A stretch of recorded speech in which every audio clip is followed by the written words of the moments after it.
You see this guy on the coverage, one of the nicest athletes I've ever met in DFW, always showing up for Jared Sandler and his charity golf event. Former Ranger David Murphy joining us here on Shan and RJ 105.3 The Fan. Good morning, Murph. How are you? What's up, guys? How you doing? Doing pretty well. What time are you on average getting home from the broadcast nowadays with the new game times? Yeah, I guess it really depends. I think last night was around 11, which isn't too bad, especially since it's summertime. Kids aren't in school and doing the early wake-up routine, so get a little bit more sleep during the summer. What has this season been like for you covering them? Like, we're running out of terms and descriptions with how magical it's been. Yeah, you got the deGrom story, but we feel this is a legit World Series contender. What has this season been like for you on your side? I mean, there's just so much to talk about every single day. You know, I've kind of joked around since I jumped over to the broadcast side and started doing it back in 2017. You know, the team hasn't played very well since then. So, you know, I'm finally getting my first taste of a winner as a broadcaster, and every single day, you know, before there might be days or we might hit rough patches where we kind of have to highlight the few things that are going well, and now everything's going well. And a perfect example was yesterday. We kind of, you know, we'll usually highlight a player or two during our open, and yesterday I basically went through the lineup and talked about all the guys on the All-Star ballot on the offensive, you know, standpoint, and kind of gave a few clips of what they've done throughout the course of the year. And each and every guy, obviously starting with Semien, on pace to score 100 runs and drive in 100, and then Seager and Lowe and Garcia and so on. So, and to watch these guys do what they're doing each and every night with the consistency that they're doing, no letdown, it's really a lot of fun. How does this offense compare to some of the teams you played on? I know, like the 2010 team, 2011, but early in your career, you played a handful of games with Boston. Right, they were in and out of winning World Series. How does this compare with some of those lineups?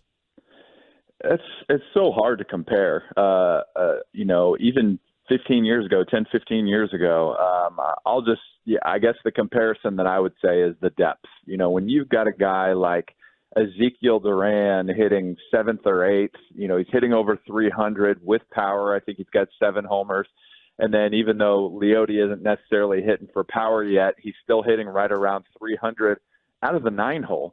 And then you go back to our teams with a guy like Mike Napoli hitting 7th or 8th, and he had a 30 home run season, I believe, back in 2011.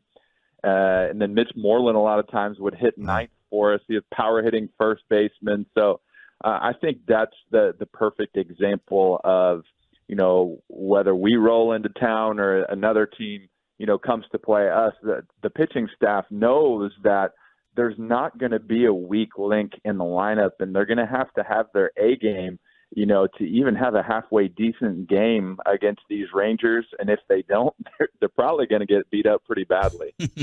When you see the news about deGrom needing the Tommy John and being out for, an extended period of time here, if you're in that clubhouse, if you're one of those players, are you sitting there actively thinking, hey, we've had a lot of success with him out of the lineup, our rotation's been strong, or do you think about it more like, hey, we should probably go make a move, we should probably add another starter here? How do players think about those issues when that kind of an injury occurs?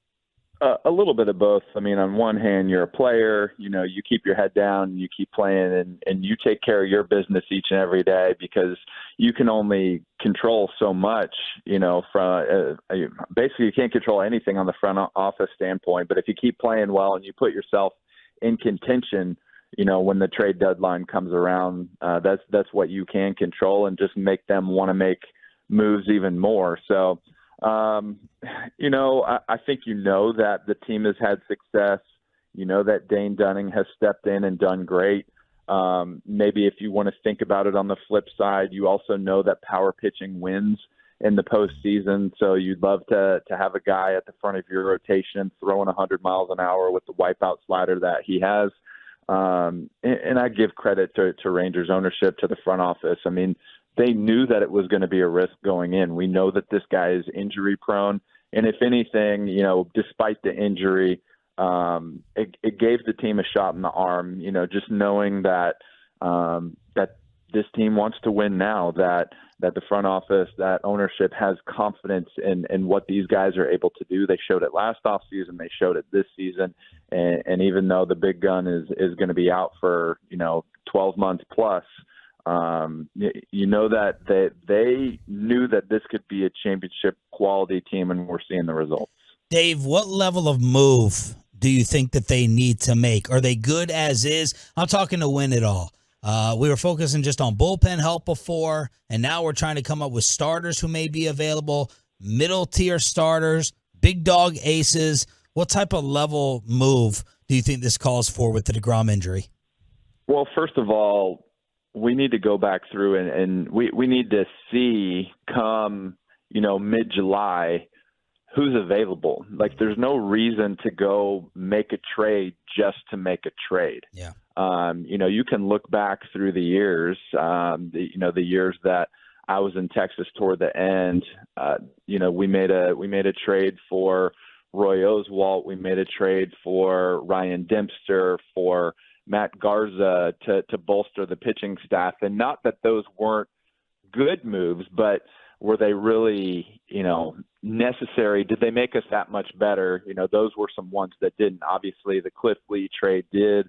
Koji Uehara, Mike Adams, whether we're talking about starters or bullpen pieces, those were some that did. So you're not going to hit on every single one. You do need to value your prospects and not give them away for nothing. But, man, I don't know exactly how to answer that question. I think we're going to roll with what we have through around July 1st, mid-July. And then once you start to see what the needs are, then you go make a move, and you can see who's available. Because, say, a perfect example is a team like the Pittsburgh Pirates, and David Bednar is a great closer for them. So if the Pirates are playing good baseball like they have been lately, and they're in contention, obviously they're going to want to hang on to him. They're not going to want to trade him away. But if they start to head south a little bit and he becomes available, then that might be a move that you want to make. But you can think about the rotation, you can think about the bullpen, but you can never have enough pitching. He was once my password on our Odyssey, David Murphy. What? 7 Murphy 7 was one time my password. Wow. Yep. Did you have a previous relationship? No, just liked him as a player, so needed a password. Wow. I'm honored. That is an honor. Had Beltray 2-9 one time. Okay. Had to go up and down the list. But what is it now? I can't go there. I Okay. can't give that one away. Take the last night. How difficult as a hitter is it? You got Flaherty in there. He's throwing 91, 92, a lot of off speed. And then Hicks comes in throwing 103. Like, how difficult mid-game for a hitter is that? I think I was impressed, looking at a guy like Leody Taveras, who came off the bench and squared up 101 mile an hour fastball to center field, ended up getting out. But, Flaherty was good. His slider was good. His fastball command wasn't great. But it was kind of one of those nights. John Gray did amazing. I mean, I didn't listen to any type of post-game press conference, and I'm sure he was asked, if that was up there with one of the best games in his career. Could have been the best, because he was absolutely on point.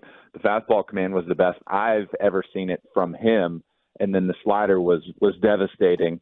But yeah, Jordan Hicks, Ryan Helsley, and even Gallegos, who is leading their team in saves, he's more a deceptive guy that throws 93, 94, but it's what these guys are facing on a nightly basis, the velocity, the nasty breaking stuff. And that's exactly why you want to get to that starter as quickly as you can, because, the guys that throw 100, 101, you're not supposed to beat them. Can it happen? Yeah, it can. But and do we see guys turn around 100 from time to time? We do. But when you bring in those power arms at the back end of the bullpen, those are guys that you're not supposed to beat. Team MVP so far? Marcus Semien, no doubt. I've made a ton of comparisons, and I kind of made the comment about a week or so ago. You give me, we go back through baseball history, whether you want to go over the long haul or even say the last 5 or 10 years, and you give me the top 5 offenses in baseball, or you give me the World Series matchups from the last 5 or 10 years, you show me who their leadoff man is on each of those teams.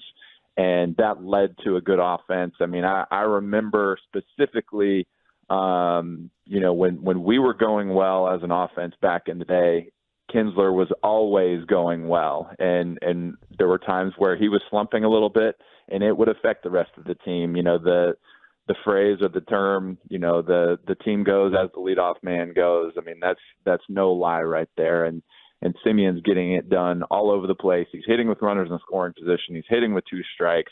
He's scoring runs. He's driving in runs. And I know that speaks to, the overall team because the bottom of the lineup is getting on for him. But he's having a special season and could very well end up the MVP when it's all said and done. David Murphy, former Ranger, part of the Bally broadcast, joining us here on your home of the Rangers, 105.3 The Fan. How worried are you about – well, actually, let me ask you about Bochy. I know you're not in the clubhouse every day like you used to be, but what have you heard about his impact, and what did you hear about him coming on over here, maybe previously from his years in San Francisco? What has been the Bruce Bochy effect? I think just a sense of calm, a sense of simplicity, a sense of letting his guys go out and play. He is a perfect combination of old school added to the new school. All these teams are going after the new metrics and et cetera. But there's a sense a manager, his job is to really do 2 things, in my opinion. That is to kind of, create a great culture in the clubhouse and set the tone there, and to really to make the right moves with the bullpen. He does, a variety of other things, but those are the 2 biggest things. And, it's nothing against some of our previous managers over the last few years, but obviously when you have the track record that he does, when you have the laid back mindset that he does, it trickles down to the rest of the staff. It trickles down to all the players, and it helped them to get off to that good start to where everything is kind of nice and laid back. They have each other's back. And, even though he's laid back, if something goes against one of his players, you saw some strike calls if you've been watching the games the last few nights. Like, he's not afraid to get fired up. So he's a perfect mix of laid back, but don't mess with my guys because I have their back as well. So he was the absolute perfect move, and obviously Chris Young knew that, having played under him. Sounds a lot like Wash with a lot of your descriptions. Do you think that's a fair comparison? I think it's a fair comparison. I mean, you may see a little bit more energy out of Wash, and but Boch is like he's kind of Wash is the guy that you expected the comedy to show up each and every day, and I'm a huge fan of guys that can make you laugh, because over 6 months and 162, you need to keep it light, and laughter helps that. And even though Boch wouldn't necessarily be a guy that you might immediately expect that from, it's more of maybe a dry sense of humor, but when you go in the dugout each and every day and he has his little press conference and meeting with the media, you walk away with something every day that made you laugh. David, big series with the Rays here. We view this as a measuring stick. Can't wait. Do players see it that way, or is baseball just so unpredictable and so much matters on where each team falls in the rotation that you can't really put too much stock into it? Well, part of the reason why all of these guys are where they are is because they have an extreme sense of being a competitor. And so, yes, they are wanting to make a statement. They do. They keep up with the standings. They keep up with baseball enough to know the magnitude of the series.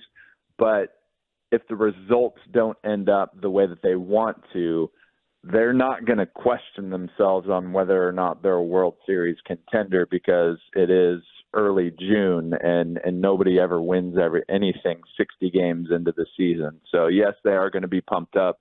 Yes, they want to make a statement, but win or lose, by no means are they going to rest, in early to mid June, thinking that their work is done and knowing that there's still around 100 games to play.